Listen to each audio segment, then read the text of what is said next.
சென்னை அடுத்த குரோம்பேட்டை தனியார் மண்டபத்தில் இந்து திராவிட மக்கள் கட்சியின் மாநில பொதுக்குழு மற்றும் செயற்குழு கூட்டம் தேசிய தலைவரும் நிறுவனருமான டாக்டர் ரமேஷ் பாபுஜி தலைமையில் நடைபெற்றது. கூட்டத்தில் தமிழகத்தை யார் ஆள வேண்டும் என்பதை நாம் தான் தீர்மானிக்க வேண்டும் எனவும், இந்து கோவில்களில் நடைபெறும் பல்வேறு முறைகேடுகளை தமிழக அரசு தடுத்து நிறுத்த வேண்டும் என பல்வேறு கோரிக்கைகளை முன்வைத்து பேசினார்.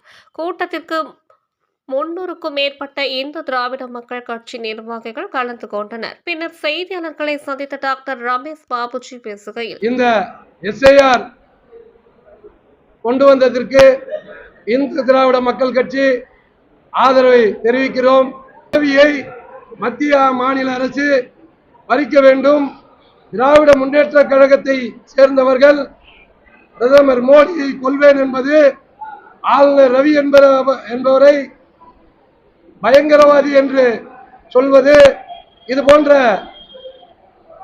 தவறான செயலிலே ஈடுபடக்கூடாது என்று இந்த திராவிட முன்னேற்ற கழகத்தினருக்கு எங்களுடைய எச்சரிக்கையாக அவர்களுக்கு நாங்கள் அறிவுறுத்தி கூறுகிறோம். தமிழகத்திலே இந்து அறநிலையத்துறை அமைச்சர் அவர்கள் இந்து ஆலயங்களுக்கு பாதுகாவலராக செயல்பட வேண்டும்.